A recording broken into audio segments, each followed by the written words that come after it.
Dear students, platform of learning YouTube channel पर हम इस वीडियो में 6th क्लास की गणित सब्जेक्ट की वर्कशीट नंबर 2 का सॉल्यूशन एक्सप्लेन करने जा रहे हैं। वीडियो को पूरा ज़रूर देखें और अगर आपने अभी तक चैनल को सब्सक्राइब नहीं किया है तो इसे सब्सक्राइब ज़रूर कीजिए। स्टार्ट करते हैं वर्कशीट नंबर 2। प्यारे बच्चों, काफ़ी समय से हम एक दूसरे से मिल नहीं पाए हैं। सोचो कितने महीने बीत गए हैं। अब हम दोबारा से मिले हैं। आइए इस खूबसूरत कैलेंडर को देखें जो कि इसी महीने का है और निम्नलिखित प्रश्नों के उत्तर दें। बच्चों, क्योंकि आप सब जानते हैं हम कोविड की वजह से एक दूसरे से नहीं मिल पा रहे हैं, तो कोई बात नहीं, घर में रहो पर सेफ रहो। तो इसीलिए हमारे पास ये 1 जुलाई माह का कैलेंडर है। हम कैलेंडर के ऊपर बेस कुछ क्वेश्चन करेंगे और उन्हें समझेंगे। देखिए, पहले आप खुद बताती हूँ मैं, आज 8 जुलाई है। चलो कैलेंडर में ढूंढो 8 जुलाई कहाँ पर दी गई है। जी हाँ, ये रही। 8 जुलाई को कौन सा डे है, फाइंड आउट कीजिए, थर्सडे। तो 8 जुलाई को कौन सा वार है, वीरवार। आइए अब इस कैलेंडर के ऊपर बेस कुछ क्वेश्चन करते हैं। देखिए, हमारा क्वेश्चन नंबर 1 है, जुलाई महीने के दिनों की कुल संख्या। हमें कुल संख्या बतानी है कि कुल कितने दिन हैं जुलाई में। देखिए कैलेंडर को देखिए, 1 2 3 4 से स्टार्ट करके कहाँ पर एंड है, ये 31 पर। तो इस जुलाई महीने में कितने दिन हैं, 31 दिन हैं। शनिवार के दिनों की कुल संख्या। चलिए सैटरडे पर चलिए, ये देखिए Sunday, Monday, Tuesday, Wednesday, Thursday, Friday, Saturday. ये रहा सैटरडे। कुल कितने दिन हैं, गिनिए, 1 2 3 4 5। तो शनिवार के दिनों की कुल संख्या कितनी है, 5। कैलेंडर में दिखाई गई सभी सम संख्याओं को लिखें। सम संख्याएं क्या होती हैं? सम संख्याएं होती हैं जो 2 से भाग हो जाती हैं। 2 से भाग होने वाली संख्याओं को हम सम संख्या कहते हैं। तो हमें लिखना है यहाँ पर इस माह में कितनी संख्याएं सम हैं। चलिए देखते हैं, 2, फिर 4, फिर 6, 8, 10, 12, 14, 16, 18, 20, 22, 24, 26, 28 और 30। ये सभी संख्याएं सम संख्याएं हैं।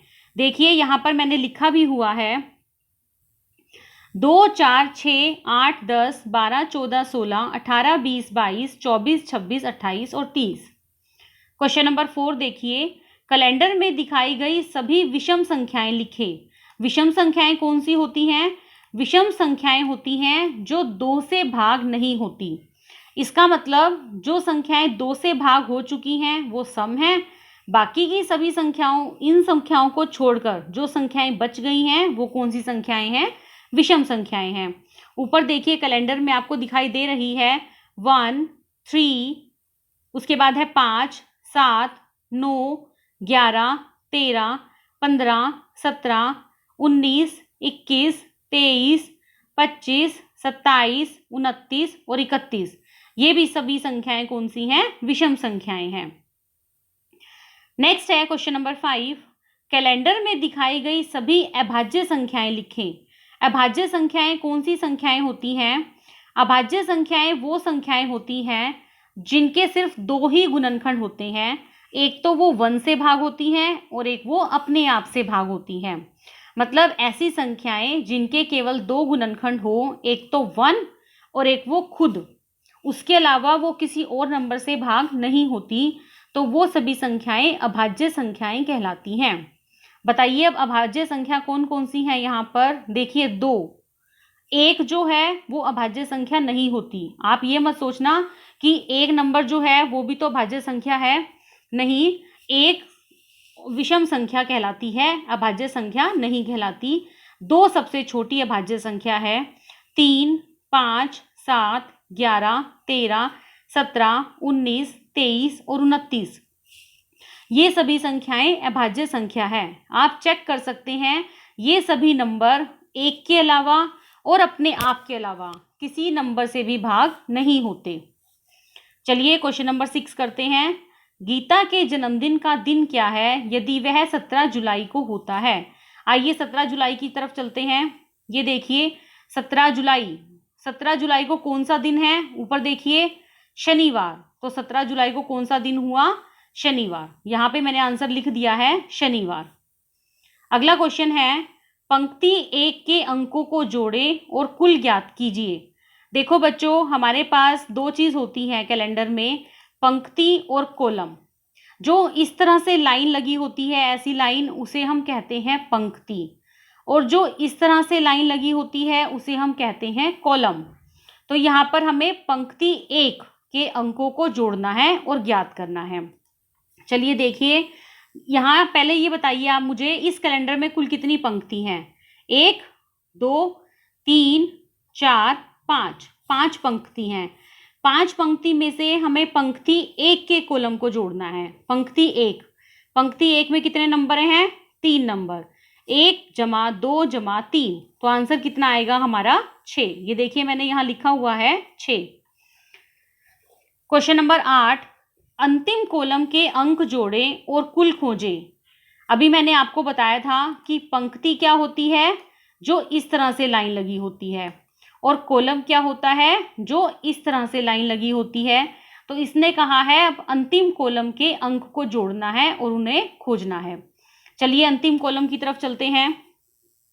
ये देखिए लास्ट कॉलम, 3 जमा 10 जमा 17 जमा 24 जमा 31। लास्ट कॉलम है हमारा शनिवार वाला। यदि हम इन सारी तारीख को जोड़ेंगे, 3 जमा 10 जमा 17 जमा 24 जमा 31, तो हमें आंसर मिलेगा 85। तो यहाँ पर इसका आंसर क्या आएगा? 85। अगला क्वेश्चन, कैलेंडर की अंतिम पंक्ति का कुल योग क्या है? अब हमें कैलेंडर की लास्ट वाली पंक्ति का कुल योग करना है। चलिए लास्ट पंक्ति पर चलते हैं। ये देखिए, ये है हमारी लास्ट पंक्ति। इसमें लास्ट पंक्ति के कुल अंकों का योग बताना है हमें। तो हमें किस किस को प्लस करना है? 25, 26, 27, 28, 29, 30 और 31। यदि हम इन सबको प्लस करते हैं तो हमारा आंसर आता है 196। अगला क्वेश्चन, आप कैलेंडर के कॉलम में क्या पैटर्न देखते हैं? सबसे पहले क्वेश्चन पढ़ते ही आपको समझ में आ जाना चाहिए कि कॉलम क्या होता है और रो क्या होता है। इस तरह से जो लाइन लगी हुई है वो पंक्ति है, और इस तरह से जो लाइन लगी हुई है वो कॉलम है। तो कैलेंडर के कॉलम में क्या पैटर्न है? चलिए कैलेंडर का कॉलम चेक करते हैं पहले। ये देखिए, पहला कॉलम 4, दूसरा कॉलम 5, एक संख्या सम एक संख्या विषम। पहला कॉलम 11, दूसरा कॉलम 12, एक संख्या विषम एक संख्या सम। पहला कॉलम 18, दूसरा कॉलम 19, एक संख्या सम एक संख्या विषम। 25, 26 विषम सम। और भी कोई कॉलम चेक कर सकते हैं आप। 15, 16 विषम सम। 21, 22 विषम सम। 6, 7 एक संख्या सम एक संख्या विषम। तो यहाँ पर कॉलम में क्या पैटर्न है? यदि पहले कॉलम में मान सम है तो दूसरे कॉलम में मान विषम है। तो ये था बच्चों वर्कशीट का सॉल्यूशन। उम्मीद है बच्चों आपको यह वर्कशीट अच्छे से समझ में आ गई होगी। फिर भी अगर आपको कोई डाउट है या कोई क्वेरी है तो वीडियो के कमेंट सेक्शन में ज़रूर पूछिए। मैं उसका जल्दी से जल्दी रिप्लाई करने की कोशिश करूँगी। वीडियो को लाइक और अपने फ्रेंड के साथ शेयर ज़रूर कीजिए। Thanks for watching. Have a nice day.